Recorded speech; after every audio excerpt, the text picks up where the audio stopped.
서울의 심장부 테헤란로의 우뚝 솟은 은성그룹의 본사 건물은 그 자체로 하나의 제국처럼 보였다.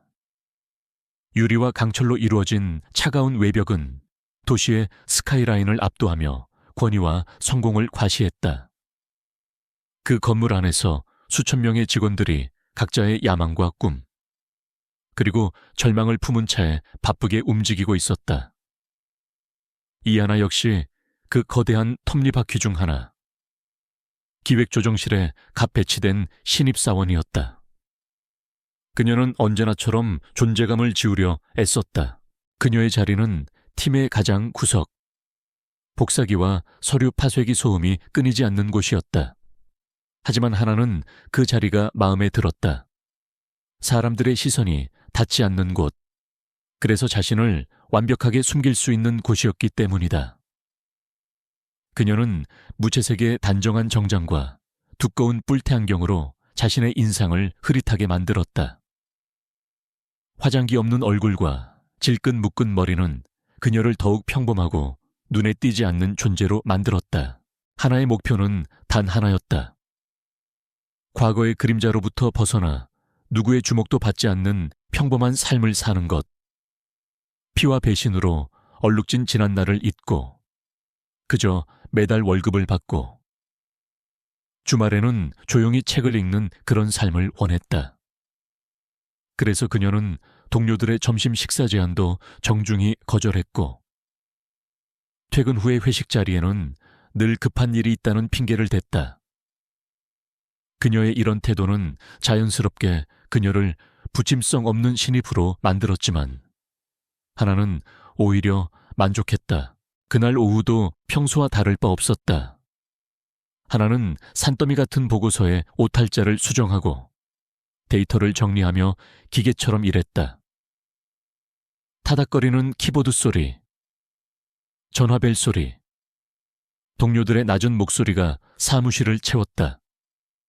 그녀는 이 모든 소음 속에서 오히려 안정감을 느꼈다. 위험도, 긴장도 없는 평화로운 일상. 그것이 그녀가 그토록 갈망했던 것이었다. 그녀의 완벽한 위장은 누구도 의심하지 않을 만큼 성공적이었다. 사무실의 공기가 순간적으로 변한 것은 오후 3시가 막 지났을 때였다. 복도 끝에서부터 무겁고 차가운 기운이 번져왔다. 직원들의 키보드 소리가 미세하게 잦아들고 모두가 약속이나 한 듯 숨을 죽였다. 강진우 대표가 비서실장과 함께 기획조정실을 지나가고 있었다. 그는 은성그룹의 젊은 총수이자 얼음 같은 카리스마로 수많은 경쟁자들을 굴복시킨 인물이었다. 잘 다려진 다크 네이비 슈트는 그의 넓은 어깨와 완벽한 비율을 더욱 돋보이게 했다. 그의 시선은 정면을 향한 채 흔들림이 없었다. 그는 복도를 지나는 수많은 직원들을 그저 풍경의 일부로 여길 뿐 개개인을 인식하지 않는 듯했다. 그의 머릿속은 온통 그룹의 미래와 보이지 않는 곳에서 암약하는 내부의 적들에 대한 생각으로 가득 차 있었다. 그가 지나갈 때마다 직원들은 깍듯하게 고개를 숙였고 하나 역시 마찬가지였다. 그녀는 서류 더미 뒤로 최대한 몸을 숨긴 채 조용히 고개를 숙였다. 진우는 잠시 걸음을 멈추고 부서장과 짧게 몇 마디를 나누었다. 그의 낮고 힘있는 목소리가 사무실에 울렸다.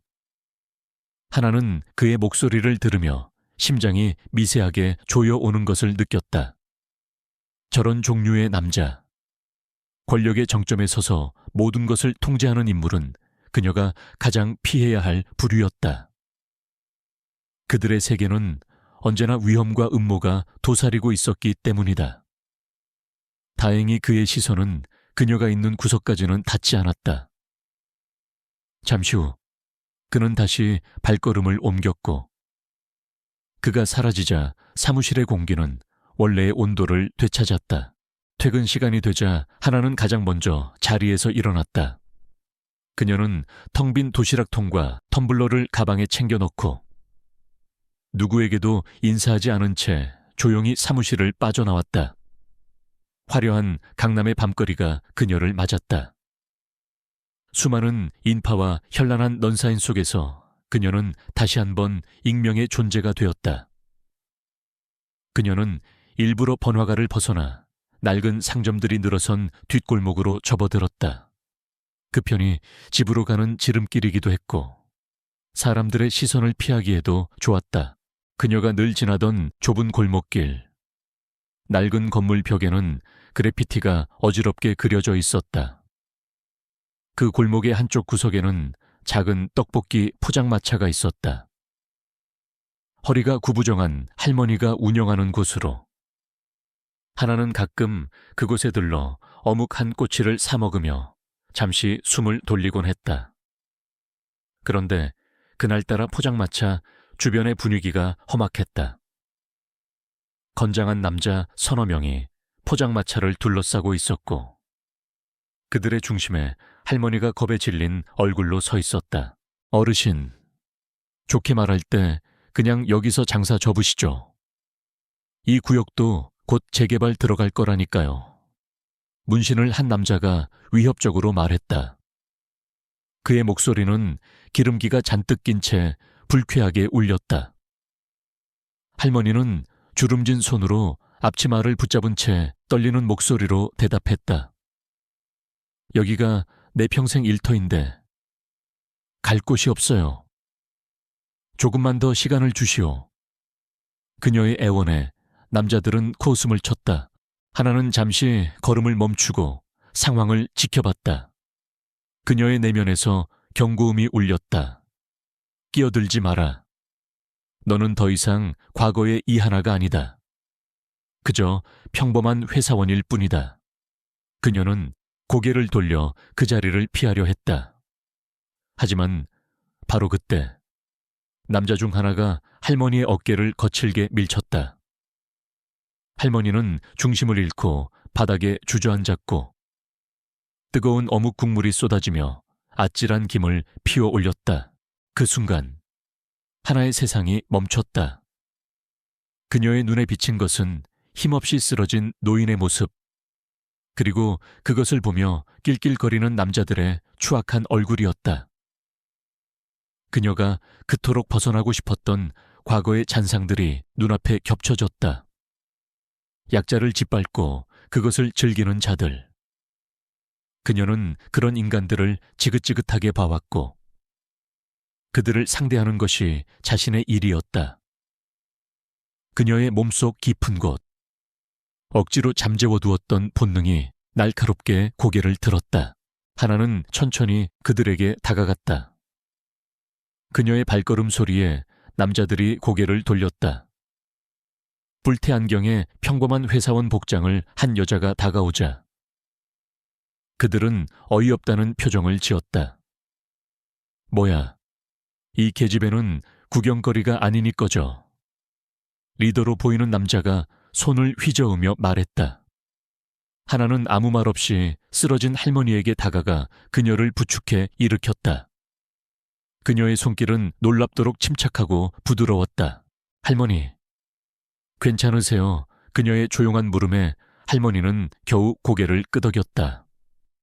하나는 할머니를 안전한 곳으로 부축한 뒤 남자들을 향해 돌아섰다.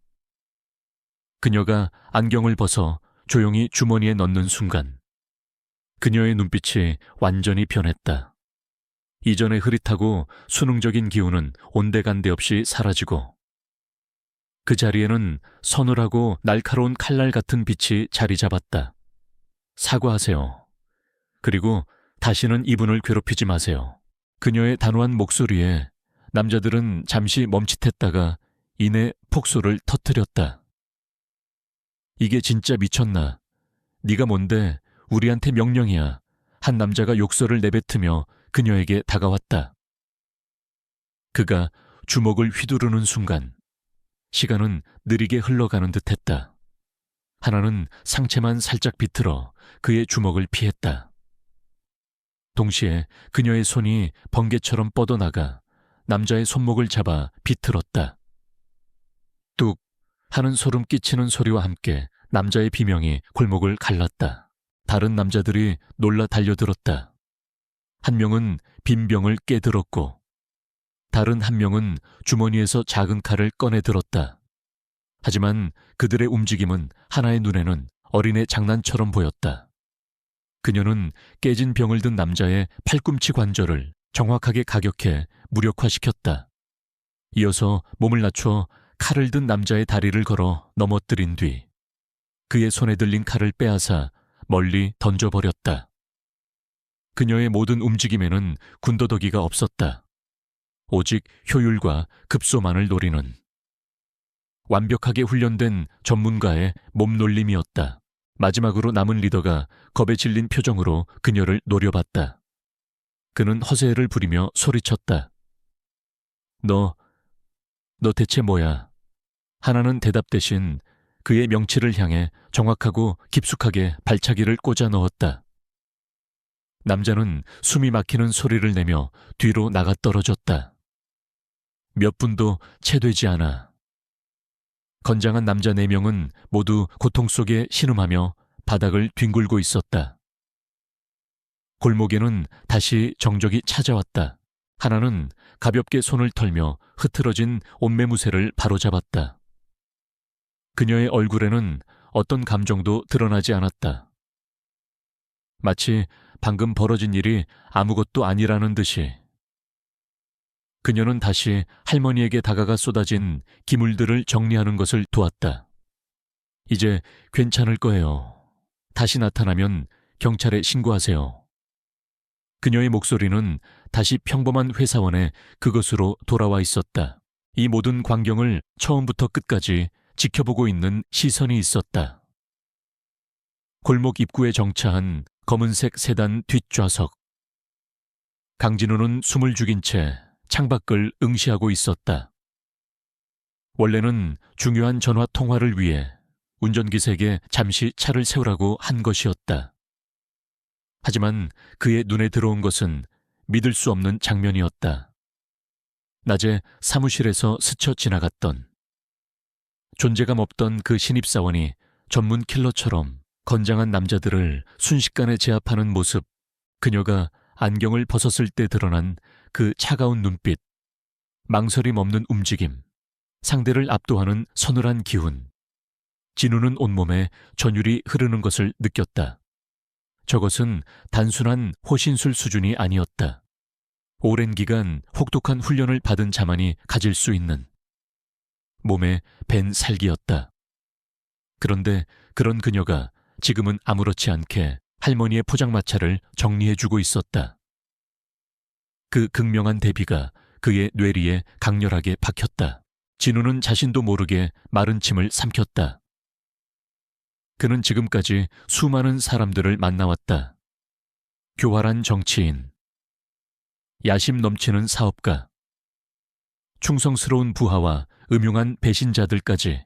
하지만 이런 종류의 사람은 처음이었다. 완벽한 위장 속에 무엇을 숨기고 있는지 짐작조차 할 수 없는 여자. 그의 심장이 평소와 다른 속도로 뛰기 시작했다. 그것은 단순한 호기심이 아니었다. 얼음 같던 그의 세계에 던져진 뜨거운 불꽃을 목격한 듯한 강렬한 이끌림이었다.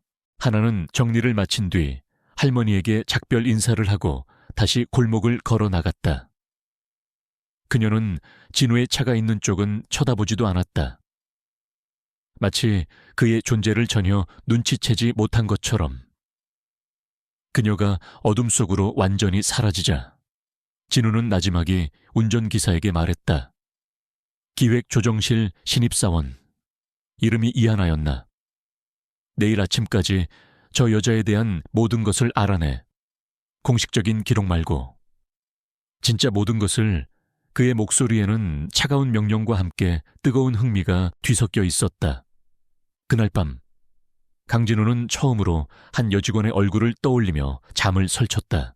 다음 날 아침 강진우는 자신의 집무실 은성타워 최상층에서 서울의 정형을 내려다보고 있었다. 짙은 회색 구름이 도시 위를 낮게 떠다니는 풍경은 마치 그의 심경을 대변하는 듯했다. 그의 머릿속은 밤새도록 어젯밤 골목길에서 목격한 충격적인 장면의 잔상으로 가득 차 있었다. 평범하고 순해 보이기만 하던 신입사원. 이하나. 그녀가 보여준 냉혹하고 숙련된 움직임은 그의 이성에 깊은 균열을 냈고 심장에는 정체 모를 파문을 일으켰다. 책상 위에는 김 비서가 막 가져다 놓은 이하나의 인사기록 카드가 놓여 있었다. 그는 자리로 돌아와 서류를 집어들었다. 사진 속의 그녀는 두꺼운 뿔테 안경 너머로 어색한 미소를 짓고 있었다. 평범한 지방대학, 무난한 학점. 몇몇 아르바이트 경력을 제외하고는 어떤 특이점도 찾아볼 수 없는 이력서였다. 가족 관계는 단출했고 교우 관계 또한 조용했던 것으로 기록되어 있었다. 너무나 완벽하게 평범해서 오히려 부자연스러울 정도였다. 진우는 서류를 내려놓고 깊은 생각에 잠겼다. 어젯밤 그가 본 것은 결코 평범한 여자의 몸놀림이 아니었다.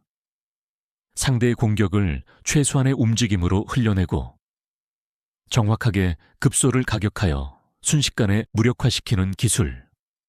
그것은 단순한 호신술의 차원을 넘어선 살상 기술에 가까웠다. 그런 기술은 수년간의 전문적이고 체계적인 훈련 없이는 절대 몸에 뵐 수 없는 것이었다. 그런데 이 서류는 무엇을 말하고 있는가? 김 비서. 진우가 인터폰을 눌러 호출했다. 곧이어 단정한 모습에 김 비서가 집무실로 들어섰다. 이하나 씨에 대한 조사는 이게 전부인가? 그의 목소리에는 날카로운 의구심이 묻어 있었다. 김 비서는 당황한 기색을 감추며 대답했다. 네. 대표님. 공식적인 경로로 확인할 수 있는 모든 정보입니다. 특이사항은 전혀 발견하지 못했습니다. 그의 대답은 진우의 의심을 더욱 증폭시킬 뿐이었다. 진우는 잠시 창밖을 바라보다가 다시 입을 열었다. 그의 목소리는 이전보다 한층 더 낮고 단호해졌다. 비공식적인 경로를 통해서 다시 알아봐. 군이나 정보기관 쪽 연줄도 활용해. 출입국 기록부터 과거 행적까지. 사소한 것 하나 놓치지 말고 샅샅이 파헤쳐.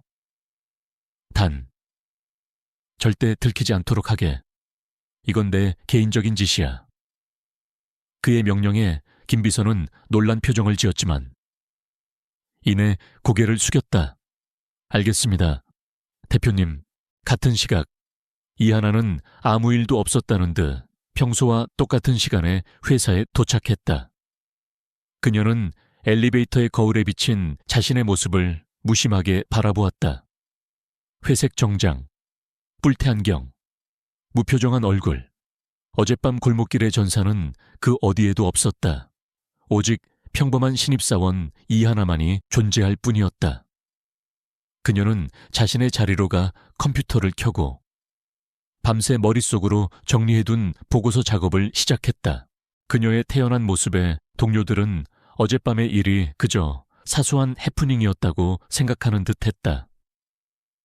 몇몇 동료들이 다가와 어젯밤에 괜찮았냐고 물었지만 하나는 그저 조금 놀랐지만 괜찮아요.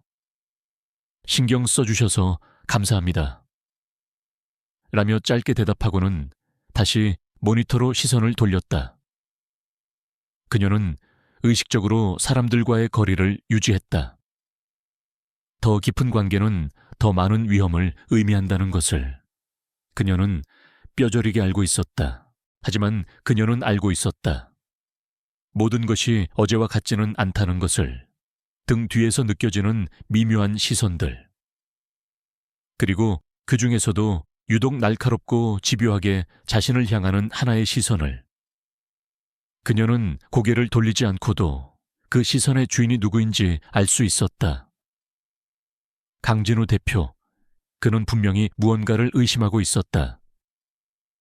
어젯밤 그가 그곳에 있었다는 확신은 없었지만 그의 달라진 태도가 모든 것을 말해주고 있었다.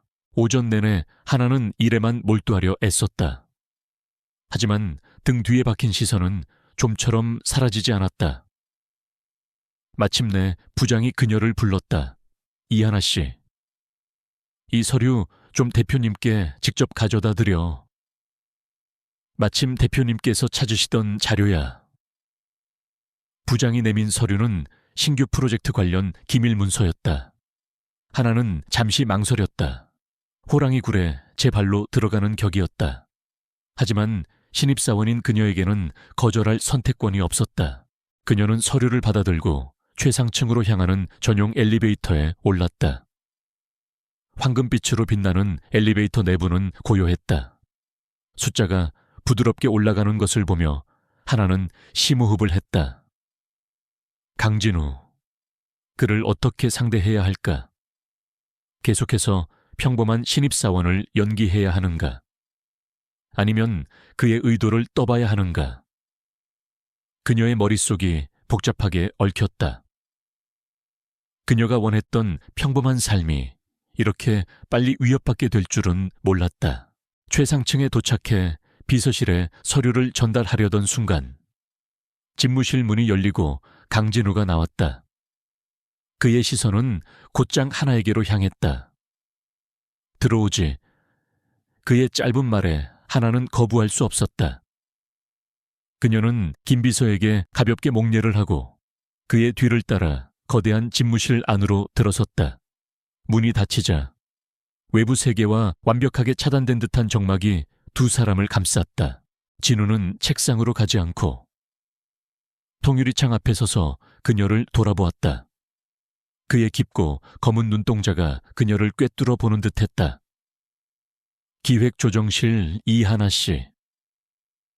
만나 그의 목소리는 낮고 차분했지만 그 안에는 미묘한 압박감이 서려 있었다.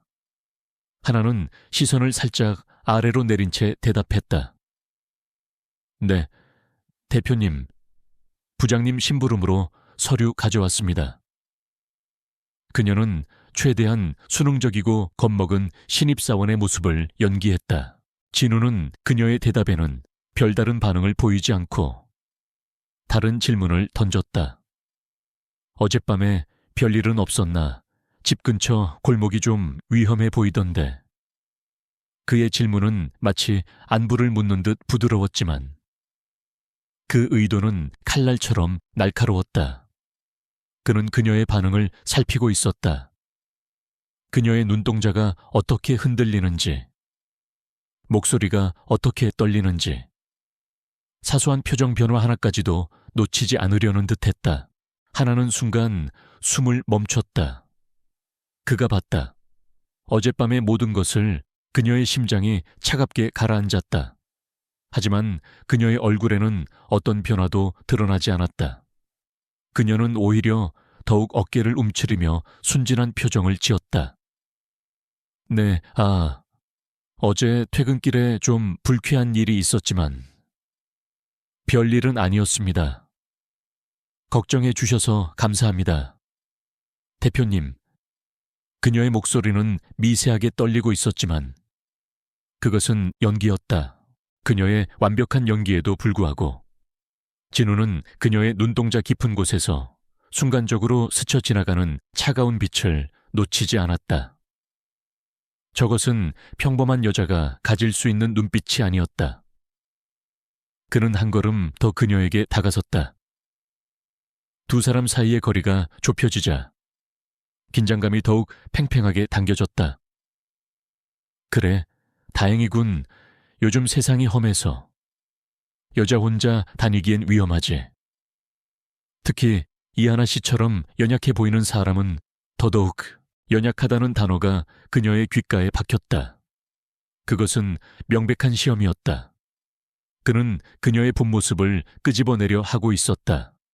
하나는 입술을 깨물었다. 여기서 무너지면 안 된다. 그녀는 끝까지 자신의 정체를 숨겨야만 했다. 조심하겠습니다. 서류는 여기 두고 가도 되겠습니까? 그녀는 화제를 돌리려 애썼다. 그녀의 손에 들린 서류가 미세하게 떨렸다. 진우는 더 이상 그녀를 압박하지 않았다. 그는 책상을 가리키며 말했다. 거기 두고 가게. 그의 시선은 여전히 그녀에게 고정되어 있었다. 하나는 빠르게 책상으로 다가가 서류를 내려놓고는 그에게서 최대한 멀어졌다. 그럼 이만 가보겠습니다. 그녀가 막 돌아서려 할 때 그의 목소리가 다시 그녀의 발목을 붙잡았다. 잠깐 하나는 걸음을 멈추고 굳은 채로 서 있었다. 진우는 천천히 그녀의 곁으로 다가왔다. 그는 그녀의 어깨에 붙어 있던 작은 실오라기를 떼어주었다. 그의 손가락이 그녀의 옷깃에 스치는 순간 하나는 자신도 모르게 온몸의 근육이 긴장하는 것을 느꼈다. 그의 행동은 지극히 사소하고 신사적이었지만 그녀에게는 그것이 마치 맹수의 탐색처럼 느껴졌다. 앞으로는 조심하는 게 좋을 거야. 회사 안팎으로. 그의 마지막 말은 조언이자 경고였다. 하나가 집무실을 나온 뒤에도 진우는 한동안 그 자리에 서 있었다. 그녀가 남기고 간 희미한 샴푸 향기가 맴돌았다. 그는 확신했다. 이하나. 그녀는 보통 인물이 아니다. 그녀의 정체를 밝혀내는 것은 이제 단순한 호기심을 넘어 그룹의 미래를 위한 중요한 과제가 되었다. 그녀는 예측할 수 없는 변수였고 그는 통제할 수 없는 변수를 가장 싫어했다. 하지만 동시에 그 위험한 변수에게서 눈을 뗄 수가 없었다. 한편 엘리베이터를 타고 내려오는 하나의 심장은 격렬하게 뛰고 있었다. 강진우는 생각보다 훨씬 더 예리하고 위험한 남자였다. 그는 이미 그녀의 가면 뒤에 무언가가 있다는 것을 간파했다. 그녀의 평화로운 일상은 신기루처럼 사라져버렸다. 이제 그녀는 선택해야 했다. 이곳을 떠나 다시 새로운 위장을 시작할 것인가? 아니면 이 위험한 남자와 그의 의도를 마주하고 싸울 것인가? 엘리베이터 문이 열리고 그녀는 결심을 굳힌 듯 단호한 표정으로 사무실을 향해 걸어갔다. 은성그룹 본사 25층. 최민준 이사의 사무실은 그의 야망만큼이나 화려하고 위압적이었다. 고급 마호가니 책상과 도시의 야경이 한눈에 들어오는 거대한 창은 그의 성공을 과시했다. 그는 가죽 의자에 깊숙이 몸을 묻은 채 전화를 통해 어젯밤 사건에 대한 보고를 받고 있었다. 수화기 너머로 들려오는 부하의 빌빌거리는 목소리에 그의 미간에는 깊은 주름이 패였다. 그래서 그깟 계집에 하나한테 건장한 놈 넷이 전부 다 나가 떨어졌다는 건가? 최민준의 목소리는 뱀처럼 차갑고 교활했다. 그는 자신의 계획에 차질이 생기는 것을 병적으로 싫어했다. 재개발 부지의 마지막 알박기인 낡은 떡볶이 가게를 처리하는 것은 그의 거대한 프로젝트의 아주 작은 일부에 불과했다. 그런데 예상치 못한 변수가 튀어나와 그의 심기를 건드린 것이다. 전화를 끄는 최민준은 잠시 생각에 잠겼다. 부하의 보고에 따르면 상대는 평범한 회사원처럼 보였지만 싸움 실력은 전문가 수준이었다고 했다. 그는 책상 위에 서류철에서 해당 구역의 직원 명단을 뒤적였다. 그리고 이하나라는 이름에서 손가락을 멈췄다. 갓 입사한 신입사원. 그는 코웃음을 쳤다. 기껏해야 운동 좀 배운 여자일 뿐 대수롭지 않게 여겼다. 하지만 성가신 벌레는 초장에 밟아버려야 하는 법이다.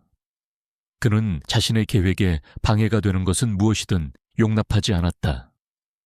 그는 다른 번호로 전화를 걸었다. 나다. 쓸데없이 끼어드는 신입사원이 하나 있다.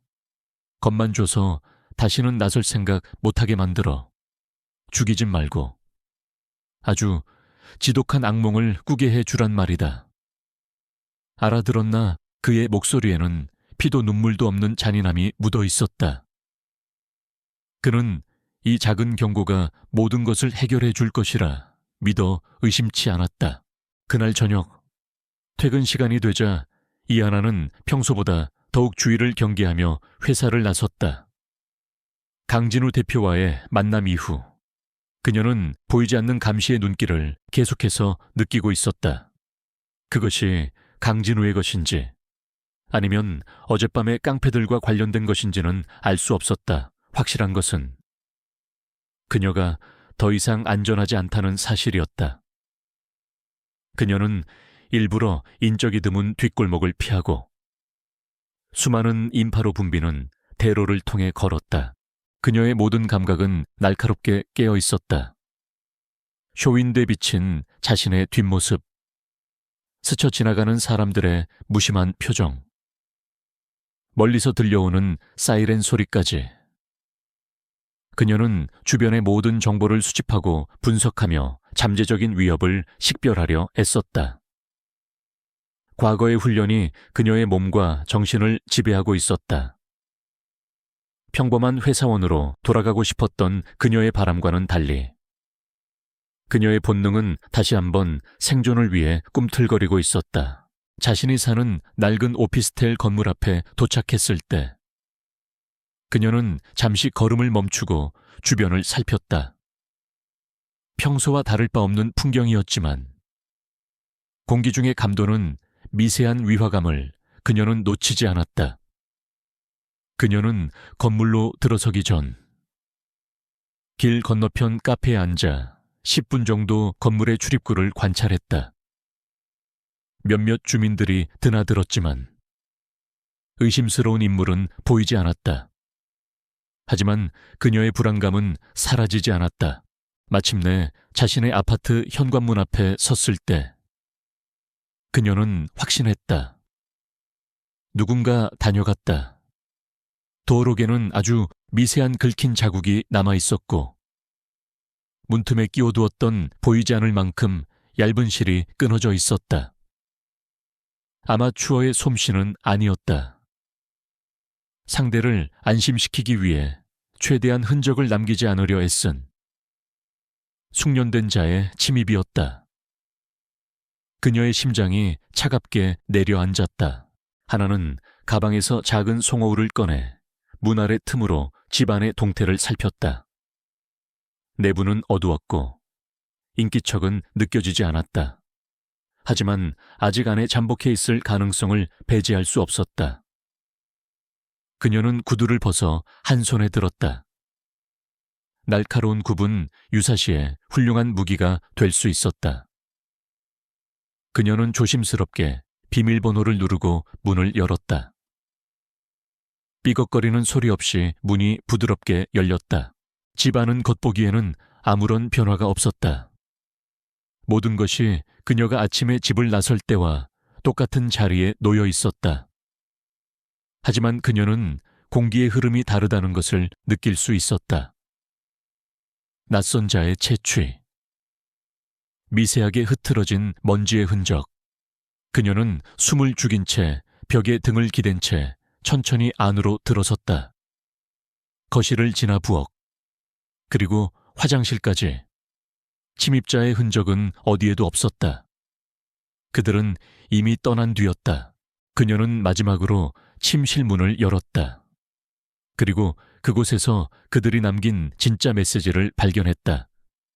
방 안은 깔끔하게 정돈되어 있었지만 그녀의 시선은 침대 옆 작은 탁자에 고정되었다. 그 위에는 그녀의 부모님과 함께 찍은 빛바랜 흑백 사진이 놓여 있었다. 이 세상에 유일하게 남은 그녀의 피부티, 그녀의 가장 깊고 연약한 부분을 상징하는 물건이었다. 그 사진의 한가운데가 날카로운 칼로 깊게 그어져 있었다. 부모님의 온화한 미소가 흉터처럼 갈라져 있었다. 그것은 단순한 기물 파손이 아니었다. 그녀의 심장을 직접 겨누고 그녀의 과거와 현재, 그리고 미래까지 모두 베어버리겠다는 잔혹한 선전포고였다. 심장이 얼어붙는 듯한 충격과 함께 희미한 두려움이 그녀의 등줄기를 타고 흘렀다. 하지만 그 두려움은 아주 잠시였다. 곧이어 등골이 서늘해질 정도의 차가운 분노가 온몸으로 퍼져나갔다. 감히 자신의 성욕을 침범하고 세상에서 가장 소중한 것을 건드린 자들에 대한 참을 수 없는 증오가 들끓었다.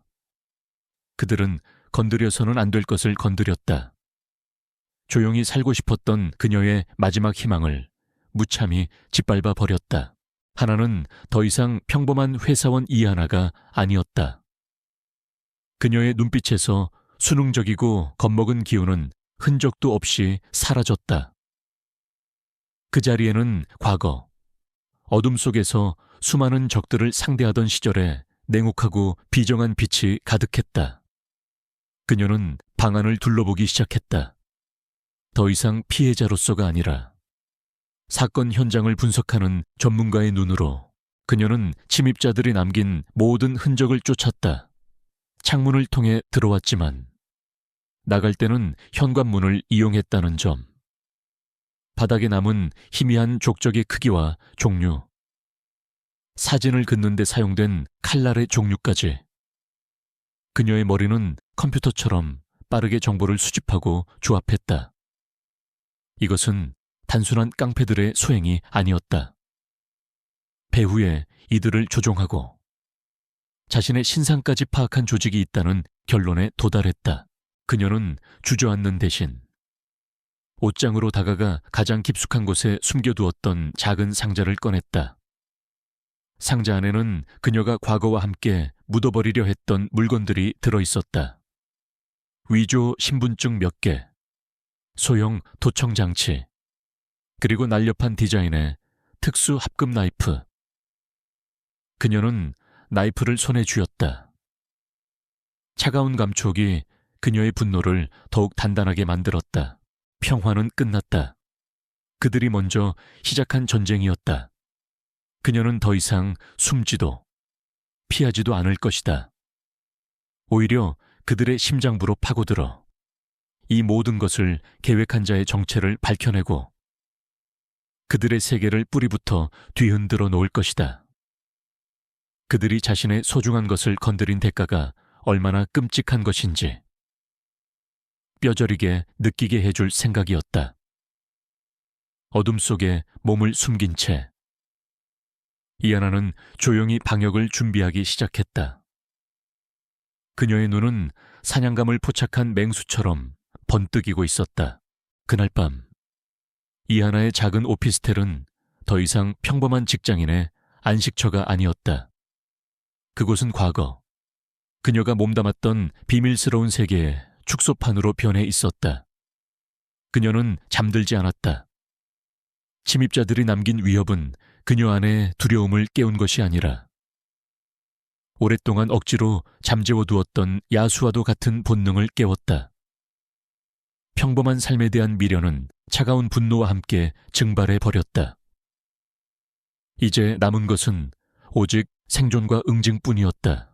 그녀는 가장 먼저 자신의 공간을 완벽하게 통제하기 시작했다.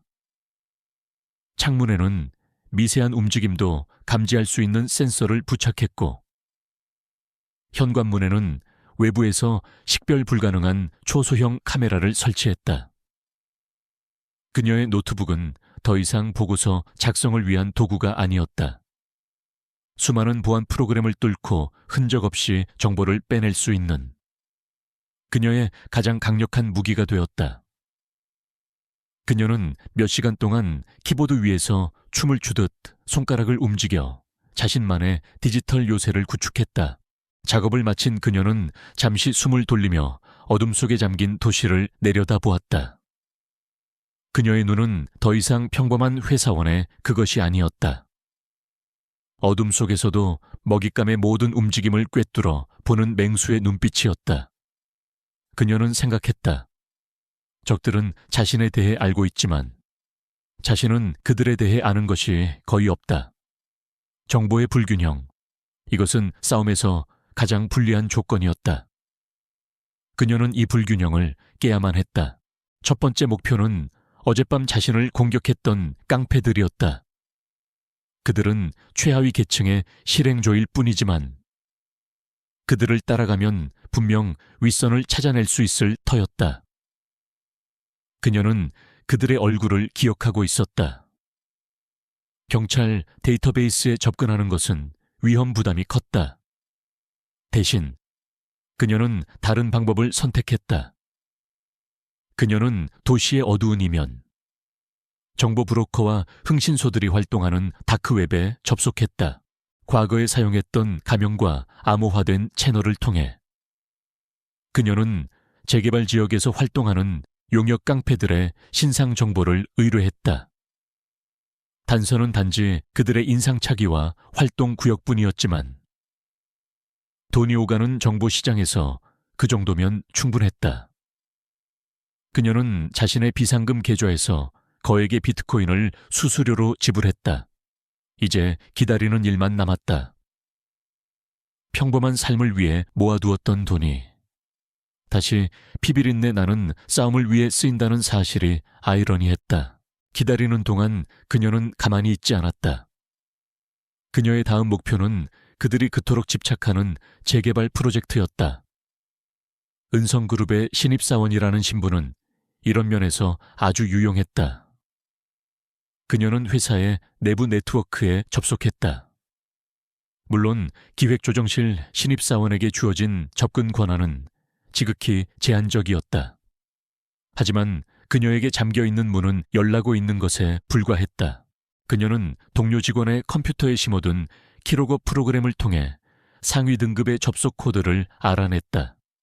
그리고 그것을 발판 삼아 마치 유령처럼 회사의 보안 시스템을 한 단계씩 뚫고 들어갔다. 그녀의 해킹 실력은 전성기 시절에 비하면 조금 녹슬었을지도 모르지만 일반 기업의 보안 시스템을 무력화시키기에는 충분하고도 남았다. 그녀는 서버에 어떠한 접속 기록도 남기지 않는 고도의 은폐 기술을 사용했다. 마침내 그녀는 재개발 프로젝트 관련 데이터베이스에 접근하는 데 성공했다. 수백 개의 파일과 보고서, 결제 서류들이 화면을 가득 채웠다. 그녀는 방대한 자료 속에서 유의미한 정보를 찾기 시작했다. 프로젝트의 개요, 예산, 참여업체 명단.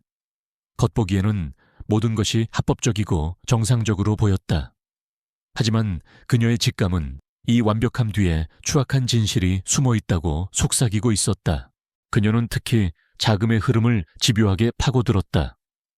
그리고 마침내 이상한 점을 발견했다. 프로젝트 예산 중 상당 부분이 지역발전기금이라는 명목으로 몇몇 유령 회사처럼 보이는 곳으로 흘러 들어가고 있었다. 그 회사들의 주소지는 모두 서류상으로만 존재하는 곳이었고 대표이사는 이름뿐인 바지사장이었다. 전형적인 비자금 조성 수법이었다. 그리고 그 모든 자금 이체의 최종 승인자 이름은 단 한 명을 가리키고 있었다. 최민준 이사. 그녀는 그 이름을 조용히 읊조렸다.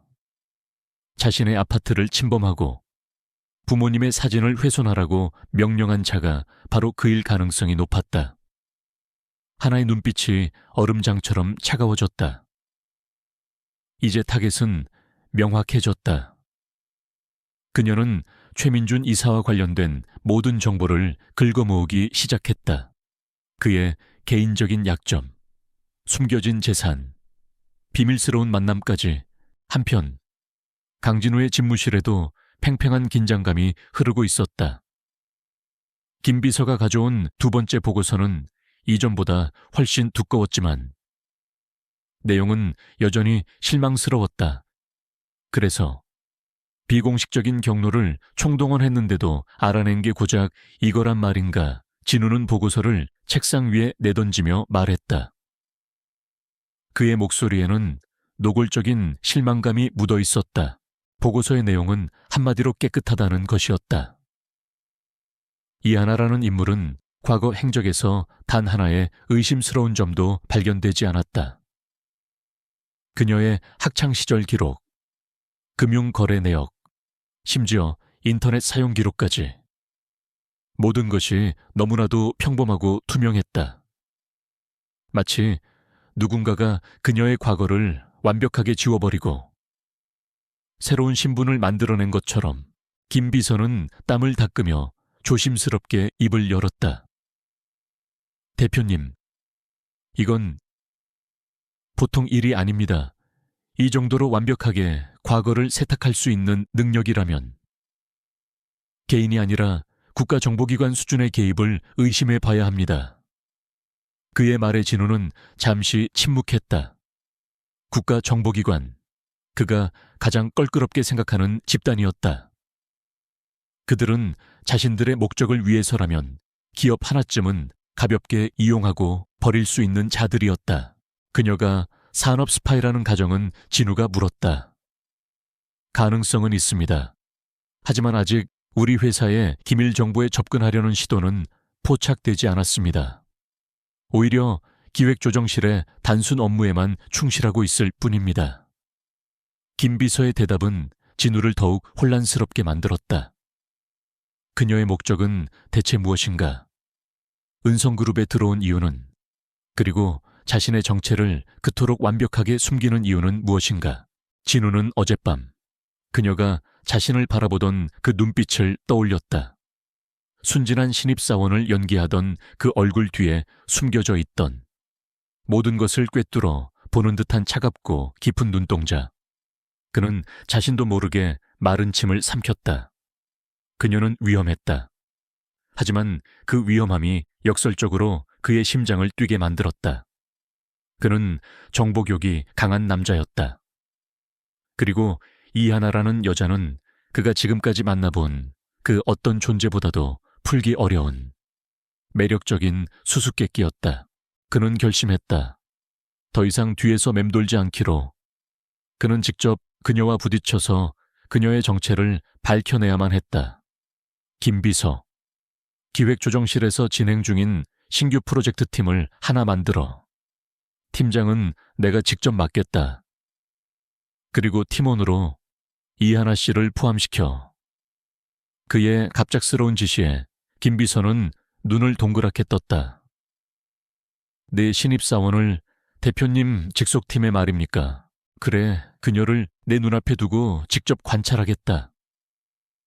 곁에 두면 언젠가는 꼬리가 잡히겠지.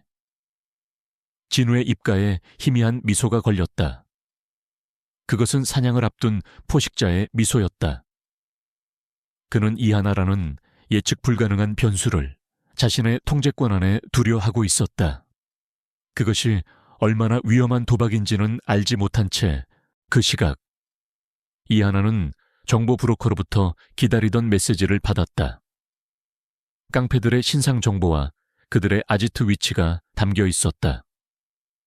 그녀는 노트북을 끄고 자리에서 일어났다. 검은색 후드티와 청바지로 갈아입은 그녀의 모습은 더 이상 회사원이 아니었다. 어둠 속에서 움직이는 그림자. 사냥을 시작하는 포식자의 모습이었다. 그녀는 창밖에 최민준 이사실이 있는 층을 올려다보았다. 그리고 나지막이 읊조렸다. 이제 시작이야. 두 마리의 맹수가 서로의 존재를 어렴풋이 인지한 채 각자의 사냥을 시작하고 있었다. 강진우는 자신만의 정보망을 통해 최민준 이사가 주도하는 재개발 프로젝트의 비리를 파고들기 시작했다. 그의 지시를 받은 재무팀의 비밀 감사팀은 의심스러운 자금 흐름과 실체가 불분명한 유령 회사들의 목록을 그의 책상 위에 올려놓았다. 서류에 적힌 숫자들은 단순한 경영상의 실수가 아닌 조직적인 횡령과 비자금 조성을 가리키고 있었다. 이 정도 규모라면 최 이사 혼자서 저지를 수는 없어. 배후가 있거나 혹은 은성그룹 내부에 더 깊은 곳까지 썩어 있거나. 진우는 굳은 표정으로 중얼거렸다. 그는 직접 현장을 확인해야겠다고 결심했다. 서류 뒤에 숨겨진 진짜 얼굴을 보기 위해. 그는 늦은 밤 아무도 모르게 재개발 구역으로 차를 몰았다. 같은 시각 이하나 역시 어둠 속에 몸을 숨긴 채 재개발 구역을 살피고 있었다. 그녀는 낮 동안 수집한 정보를 바탕으로 오늘 밤 이곳에서 용역 깡패들과 철거 대상인 상점 주인들 사이에 모종의 거래가 있을 것이라 예측했다. 그녀는 평범한 직장인의 옷차림 대신 활동하기 편한 어두운 색의 옷을 입고 있었고, 그녀의 발걸음은 고양이처럼 소리가 없었다. 하나는 낡은 건물 옥상에 자리를 잡고 망원경으로 주변을 샅샅이 훑었다. 그녀의 뛰어난 청력과 시력은 어둠 속에서도 작은 움직임 하나 놓치지 않았다. 잠시 후 예상대로 검은 세단 몇 대가 멈춰서고 최 이사의 수족인 듯한 남자들이 내렸다. 한편 강진우는 차를 멀찍이 세워두고 현장 주변을 걷고 있었다. 주민들이 내건 결사반대, 현수막들이 바람에 을씨년스럽게 펄럭였다. 그의 날카로운 눈은 무너진 담벼락, 버려진 가재 도구들을 훑으며 프로젝트의 이면에 숨겨진 폭력의 흔적을 읽어내고 있었다. 바로 그때였다. 진우는 무너진 건물 잔의 뒤편에서 희미한 인기척을 느꼈다. 그의 모든 감각이 경고 신호를 보냈다. 일반인이 이런 위험한 시간에 이곳에 있을 리 없었다. 그는 조용히 발걸음을 옮겨 소리가 나는 쪽으로 다가갔다. 하나는 옥상에서 내려와 깡패들의 대화를 더 가까이서 엿듣기 위해 자리를 옮기던 중이었다. 그런데 등 뒤에서 예기치 못한 기척이 느껴졌다. 훈련된 본능이 즉각적으로 반응했다. 그녀는 몸을 휙 돌리는 동시에 방어 자세를 취했다. 어둠 속에서 두 사람의 시선이 마주쳤다. 아이 하나씩 먼저 침묵을 깬 것은 진우였다. 그는 놀라움을 감추지 못했다. 자신의 회사에서 가장 눈에 띄지 않고 심지어 조금은 어설퍼 보이기까지 하던 그 직원이 왜 살벌한 기운을 풍기며 이곳에 서 있는 것인가? 대표님. 하나의 목소리는 낮고 차분했지만 그녀의 눈빛은 한치의 흐트러짐도 없이 그를 겨누고 있었다. 그녀 역시 충격을 받았다. 회사의 정점에 있는 CEO가 왜 비밀스럽게 이런 장소에 나타난 것인가? 사무실 직원이 야밤의 재개발 구역엔 어쩐 일이지? 진우가 날카롭게 물었다. 그의 질문에는 단순한 호기심 이상의 의도가 담겨 있었다. 하나는 잠시 그를 응시하다가 이내 경계를 풀지 않은 채 대답했다. 그 질문은 대표님께도 똑같이 드릴 수 있겠네요. 유능한 CEO께서 이런 누추한 곳까지 직접 행차하신 이유가 궁금합니다. 말투는 정중했지만 그 안에는 가시가 돋쳐 있었다. 두 사람 사이에는 팽팽한 긴장감이 흘렀다. 짧은 대화였지만 그들은 서로가 평범한 겉모습 뒤에 다른 무언가를 숨기고 있음을 직감했다. 진우는 눈앞의 여자가 자신이 차 안에서 목격했던 압도적인 실력의 소유자임을 확신했다. 그리고 하나는 냉철한 CEO가 단순한 경영인이 아니라 자신처럼 어둠 속에서 진실을 좇는 사람일지도 모른다고 생각했다. 진우의 입가에 희미한 미소가 떠올랐다. 재미있군. 이하나 씨에 대해 다시 생각해야 할 것 같으니 그의 말에 하나는 대답 대신 깡패들이 있는 방향을 턱짓으로 가리켰다. 저들에 대해 무언가 알고 계신 겁니까? 그녀의 질문은 암묵적인 제안과도 같았다.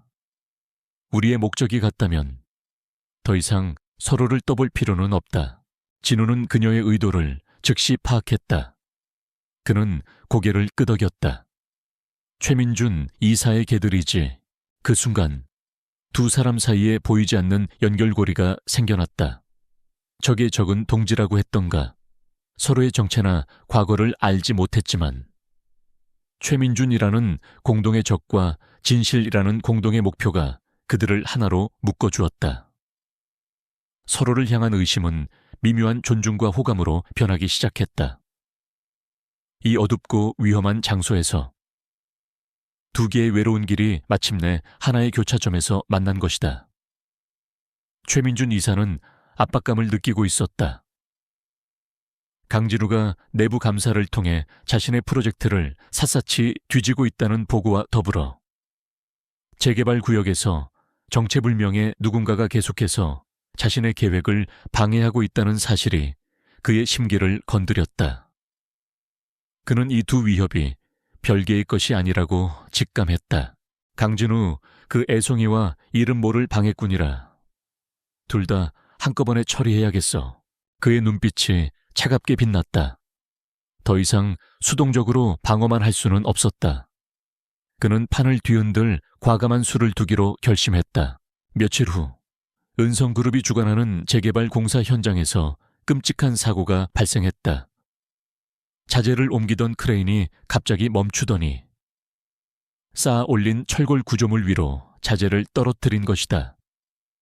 다행히 인명피해는 없었지만 현장은 아수라장이 되었고 프로젝트는 전면 중단 위기에 처했다.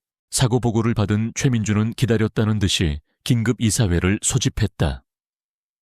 그는 모든 책임을 현장 관리 감독을 맡고 있던 박 부장에게 돌렸다. 박 부장은 강진우가 직접 신임하여 앉힌 충성심 강한 인물이었다. 이번 사고는 명백한 인재 랜사입니다.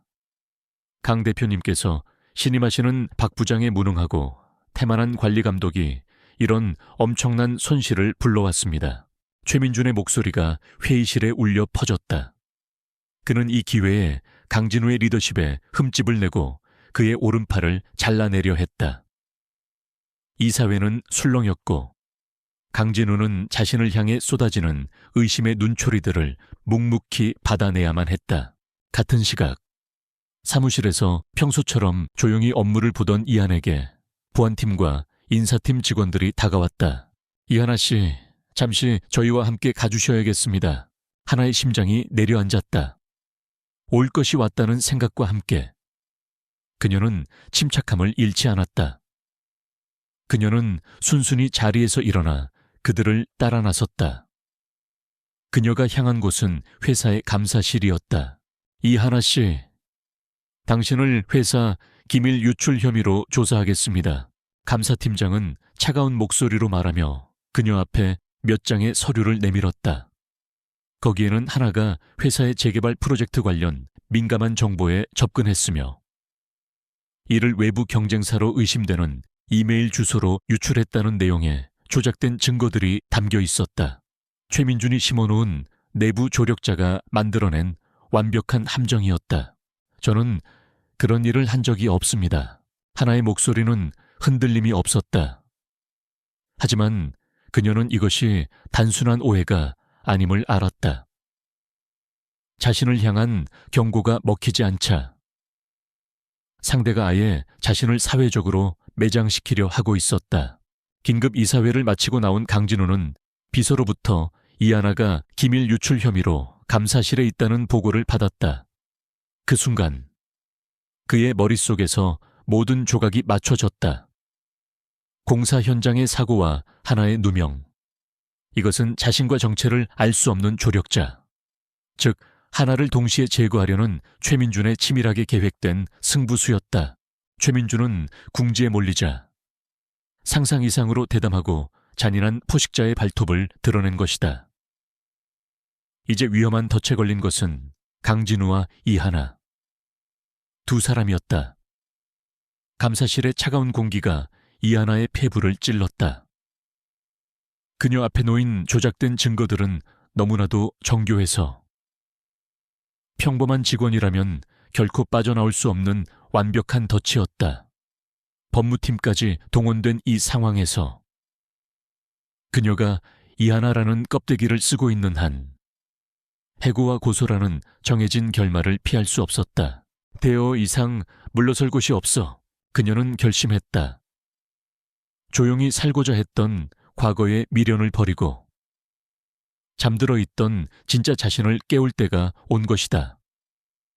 몇 시간의 무의미한 조사가 끝나고 임시대기 발령 조치를 받은 차에 감사실을 나왔다. 최민주는 그녀가 절망에 빠져 스스로 무너지기를 기다리고 있을 터였다. 하지만 하나의 발걸음은 절망이 아닌 다른 곳을 향하고 있었다. 그날 밤 모두가 퇴근한 고요한 은성그룹 사옥. 하나의 그림자가 CCTV 사각지대만을 따라 유령처럼 움직였다. 그녀는 비상계단을 통해 망설임 없이 최상층 대표이사 집무실로 향했다. 강진호는 혼자 집무실에 남아 복잡한 생각에 잠겨 있었다. 박 부장은 대기 발령 상태였고 이하나의 누명은 최민준이 자신을 겨냥해 쳐놓은 덫의 일부임이 분명했다. 어떻게 이 판을 뒤집어야 할까?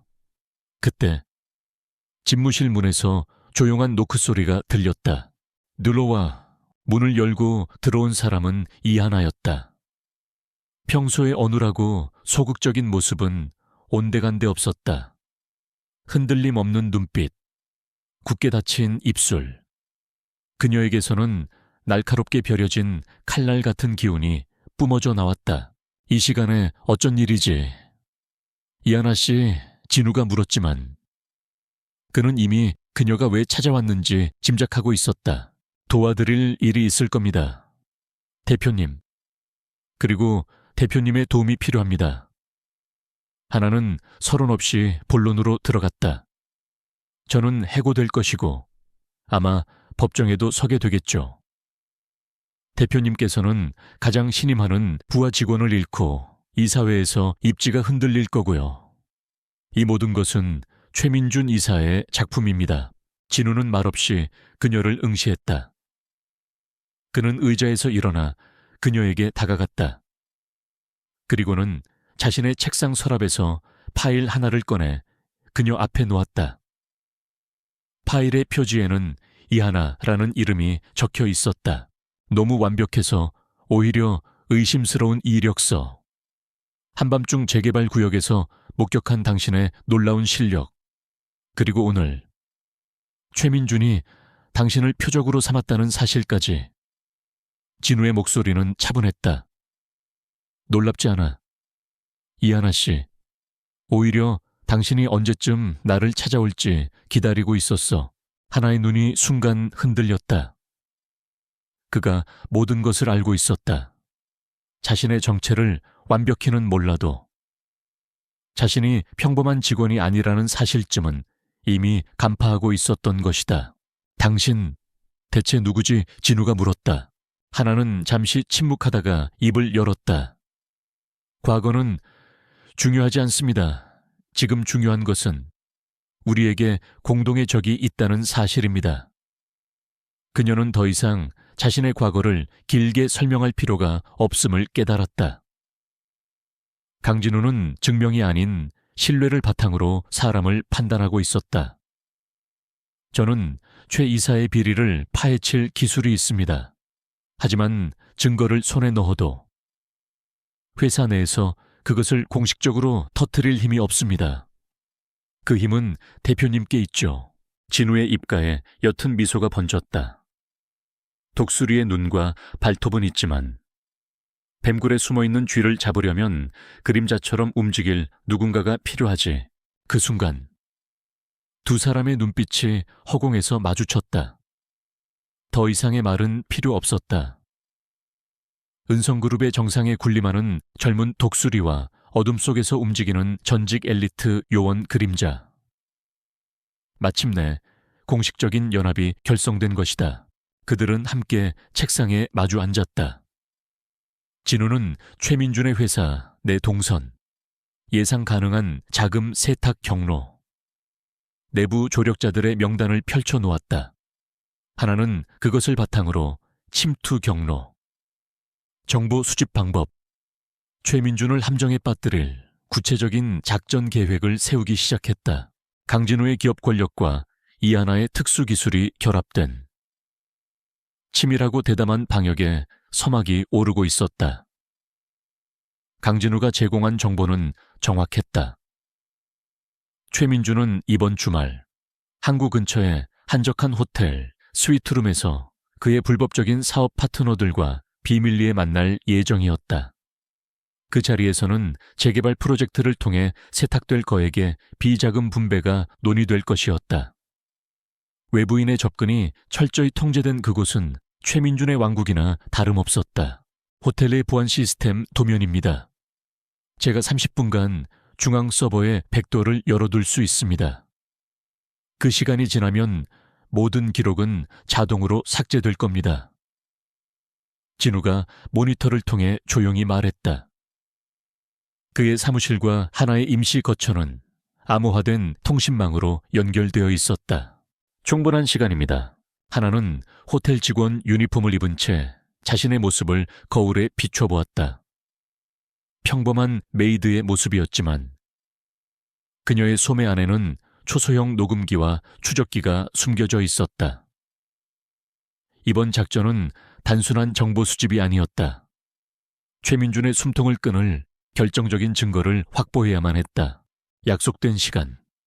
하나는 자연스럽게 직원용 통로를 통해 호텔에 잠입했다. 진우의 도움으로 보안 카메라들은 잠시 눈을 감았고 그녀는 최민준이 있는 스위트룸 복도에 무사히 도착했다. 그녀는 룸서비스 카트를 끌며 태연하게 최민준의 방으로 향했다. 룸서비스입니다. 문이 열리고 최민준의 수화가 경계하는 눈빛으로 그녀를 훑었다. 하지만 평범해 보이는 그녀의 모습에 이내 의심을 거두었다. 하나는 와인과 잔을 테이블에 세팅하는 척하며 테이블 밑에 눈 깜짝할 사이에 도청 장치를 부착했다. 방 안에서는 최민준과 처음 보는 얼굴들이 음흉한 미소를 지으며 대화를 나누고 있었다. 이번 재개발 건으로 들어온 돈은 이쪽 페이퍼 컴퍼니를 통해 돌리면 깨끗해집니다. 시의회 쪽은 이미 구워 삶아 놨으니 걱정 마시고 최민준의 목소리가 도청 장치를 통해 진우의 컴퓨터로 실시간 전송되었다. 돈 세탁, 뇌물, 폭력 사주, 그의 모든 범죄가 낱낱이 기록되고 있었다. 하나는 임무를 완수하고 조용히 방을 빠져나왔다. 모든 것이 완벽하게 끝나는 듯 했다. 하지만 그녀가 복도를 거의 벗어났을 때 스위트룸에서 나온 최민준의 파트너 중 한 명이 의심스러운 눈초리로 그녀를 불러 세웠다. 잠깐, 아까 그 직원은 처음 보는 얼굴인데 그 순간 하나의 심장이 철렁했다. 남자의 날카로운 눈이 그녀의 유니폼 소매 끝에 미세하게 튀어나온 장치의 일부를 포착했다. 네오, 뭐야? 남자의 고함과 함께 상황은 급변했다. 복도 끝에서 대기하던 경호원들이 그녀에게 달려들었다. 하나는 즉시 룸서비스 카트를 그들에게 밀어버리고 비상계단을 향해 몸을 날렸다. 좁은 계단에서 격렬한 격투가 벌어졌다. 그녀는 더 이상 평범한 직원이 아니었다. 몇 년간 억눌러 왔던 전투 본능이 깨어나 간결하고 치명적인 동작으로 상대를 제압해 나갔다. 그녀는 가까스로 호텔을 빠져나와 근처에 버려진 창고 지대로 도망쳤다.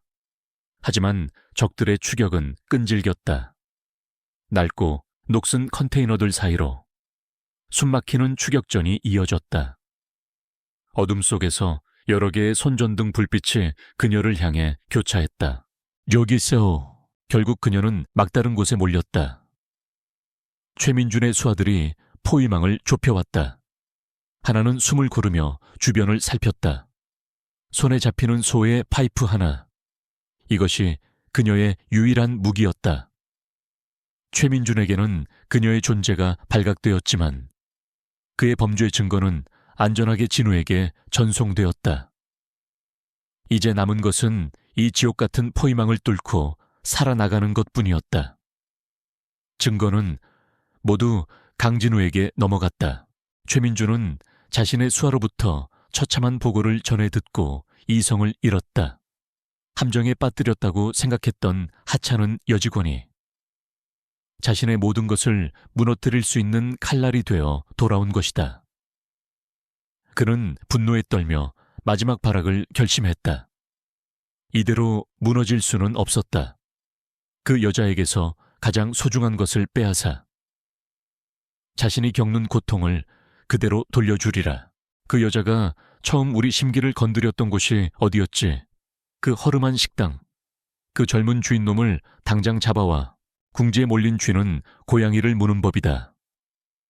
최민준은 자신이 가진 마지막 패, 바로 비열함과 잔인함을 꺼내 들었다. 얼마 지나지 않아 하나의 전화기가 울렸다. 낯선 번호였다. 전화를 받자 겁에 질린 젊은 남자의 목소리와 함께 최민준의 음성이 들려왔다. 이 목소리.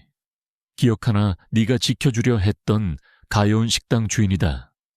네가 가진 증거 원본. 전부 가지고 내가 말하는 장소로 혼자 와라. 경찰이나 강진우에게 알리는 순간 이 젊은 친구는 내일 아침 한강에서 차가운 시체로 발견될 거다. 전화기 너머로 들려오는 식당 주인의 희미한 신음소리에 하나의 심장이 얼어붙었다. 결국 그녀가 가장 우려했던 일이 벌어지고 말았다. 자신의 싸움에 무고한 사람이 휘말린 것이다. 알겠습니다. 그녀는 망설임 없이 답했다. 통화를 끊자마자 그녀는 강진우에게 연락해 상황을 알렸다. 수화기 너머 진우의 목소리는 분노로 가득 찼지만 이내 냉정을 되찾았다. 최민준이 말한 장소가 어디지? 그놈은 절대 약속을 지킬 놈이 아니야. 이건 함정이다. 알고 있습니다. 하지만 다른 방법이 없어요. 혼자 가게 둘 수는 없어. 진우가 단호하게 말했다. 내가 가진 모든 수단을 동원해서 그 지역을 봉쇄하겠다. 은성그룹의 사설, 보안팀과 용병들이다. 경찰보다 빠르고 조용하게 움직일 수 있어. 당신이 안에서 싸우는 동안 나는 밖에서 쥐새끼 한 마리 빠져나가지 못하게 철통 같은 새장을 만들어주지. 두 사람의 신뢰는 이미 목숨을 걸 수 있을 만큼 단단해져 있었다. 약속 장소는 도시 외곽의 폐허가 된 건설 현장이었다. 뼈대만 앙상하게 남은 건물들이 어둠 속에서 거대한 괴물처럼 서 있었다. 그야말로 콘크리트로 만들어진 정글이었다. 하나는 홀로 어둠을 뚫고 걸어 들어갔다. 건물의 중앙. 희미한 조명 아래 의자에 묶인 채 겁에 질려있는 식당 주인이 보였다. 그리고 그 옆에는 비릿한 미소를 띤 최민준과 그의 마지막 남은 수하들이 서 있었다. 왔군. 증거는 어디 있나? 인질부터 풀어줘. 그러면 넘기지. 최민준이 비웃었다. 아직도 상황 파악이 안 되나? 복은 여긴 내가 법이다. 그의 손짓과 함께 수하들이 일제히 하나에게 달려들었다. 이것은 마지막 결전이었다. 더 이상 어둠 속에 숨는 그림자가 아니었다.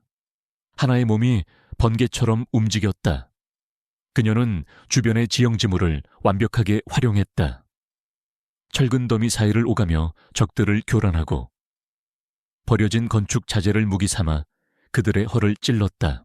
국정원 최정계 요원으로서 익혔던 모든 기술, 생사를 오가는 현장에서 갈고 닦았던 모든 감각이 되살아났다.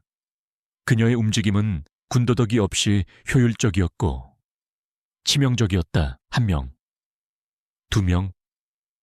최민준의 수하들이 비명을 지르며 쓰러져 나갔다. 밖에서는 강진우가 차량 안에서 통신을 지휘하며 현장을 완벽하게 통제하고 있었다. 도망치려던 최민준의 외곽 인력들은 소리 소문 없이 어둠 속으로 사라졌다. 마침내 건설 현장에는 하나와 최민준, 그리고 겁에 질린 인질만이 남았다. 최민준은 마지막 발악으로 인질의 목에 칼을 들이댔다. 오지 마오면 이놈을 죽여버릴 거야. 하지만 하나의 눈은 흔들리지 않았다. 그녀는 바닥에 떨어진 돌멩이를 발끝으로 튕겨 최민준의 손을 맞췄다. 악 하는 비명과 함께 그가 칼을 놓친 찰나의 순간 하나의 몸이 허공을 갈랐다. 그녀는 최민준을 완벽하게 제압하고 인질을 구해냈다. 모든 것이 끝난 순간 건물의 입구로 강진우의 보안팀이 들이닥쳤다. 그리고 그들 뒤로 굳은 표정의 강진우가 걸어 들어왔다. 먼지와 피로 얼룩진 채 거친 숨을 몰아쉬고 있는 하나. 그녀는 결연한 눈빛으로 진우를 마주보았다. 길고 길었던 폭풍이 마침내 멎고 있었다.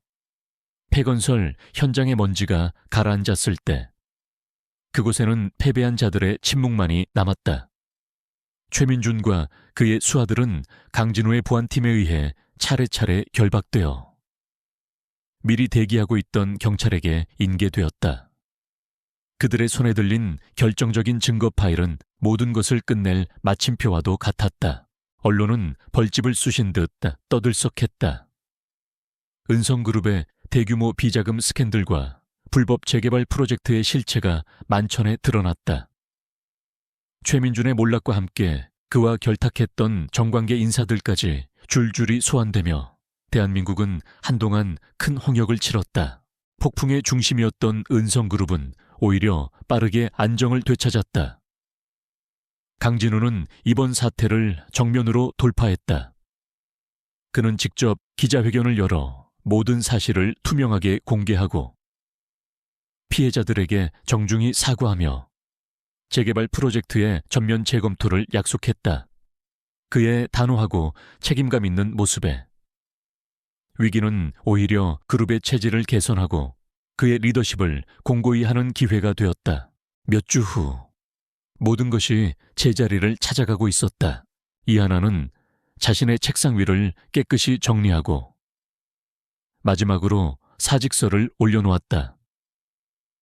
더 이상 어설픈 신입사원 연기를 할 필요가 없었다.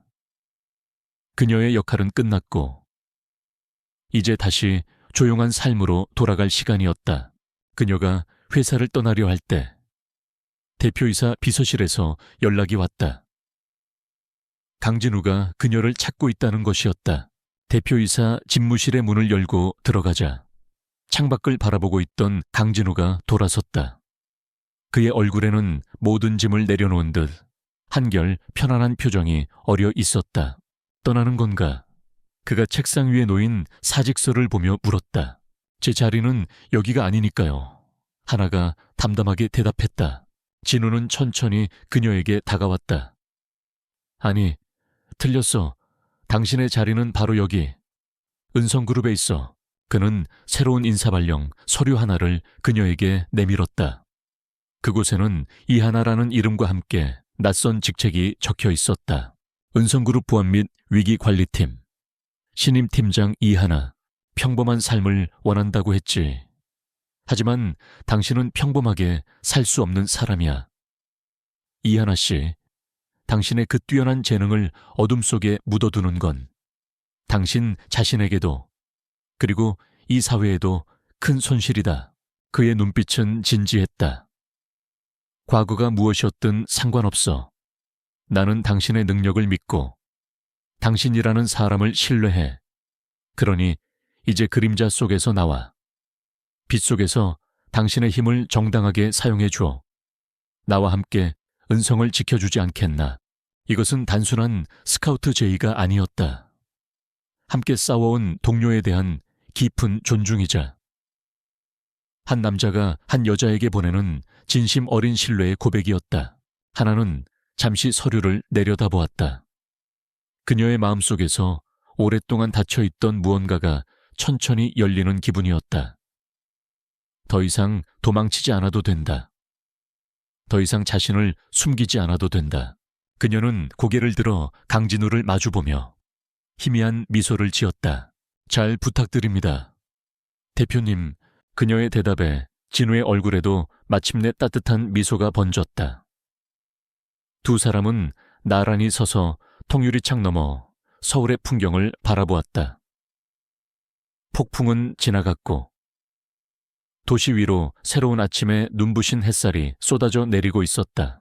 비밀과 위험으로 시작되었던 그들의 관계는 이제 신뢰와 존중, 그리고 설레는 존경심 위에서 새로운 장을 열 준비를 하고 있었다. 이것은 끝이 아닌 또 다른 시작이었다.